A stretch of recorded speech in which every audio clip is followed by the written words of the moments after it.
கர்த்தர் சமத்திலே மோசே உண்மையுள்ளவராக இருந்தார். அவங்களுக்கு என்ன கொஸ்டின் வந்திருக்குன்னா ஒரு பைபிள் ஸ்டோரி சொல்லவும். அவங்க இப்போ நமக்கு ஒரு சின்ன கதை சொல்ல போறாங்க.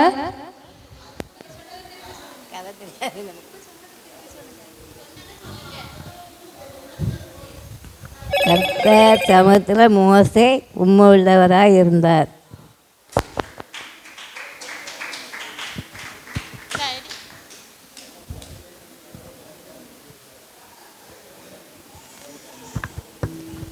எல்லாரும் 2 கிளாப் பண்ணலாமா?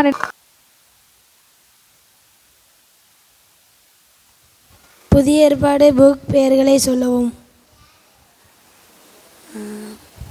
மத்தேயு, மார்க்கு, லூக்கா, யோவான், தித்து, தீமோத்தேயு, பேதுரு,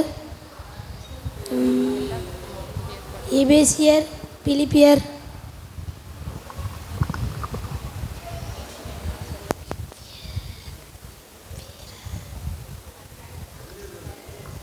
உங்களுக்கு தெரிஞ்சதை சொல்லுங்க.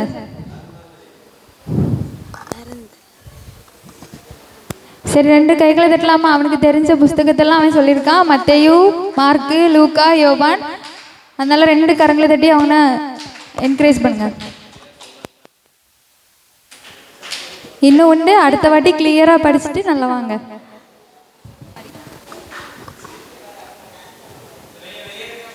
நானே வழி, சத்தியம், ஜீவன் என்ற வசனத்தை வைத்து காட்டுகிறேன். நானே வழியும் சத்தியமும் ஜீவனுமா இருக்கிறேன். 2 கைகளை தட்டலாமா? அவங்க சூப்பரா ஆக்ஷன் பண்ணாங்க. நானே வழியும் சத்தியமும் ஜீவனுமா இருக்கிறேன். அவங்களுக்கு ஒரு கிஃப்ட் கொடுத்துடலாமா?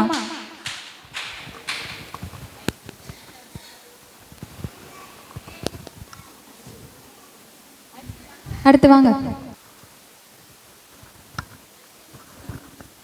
இயேசுவை பற்றி உங்களுக்கு தெரிந்த சில வரிகள்.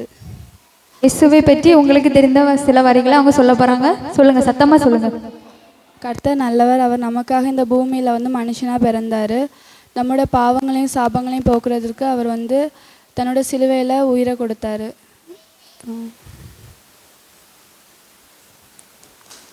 2 கைகளை தட்டலாமா? அவங்க சூப்பரா சொன்னாங்க. உங்களுக்கு ஒரு கிஃப்ட் கொடுத்துடலாம். எல்லாரும் கிளாப் பண்ணுங்க.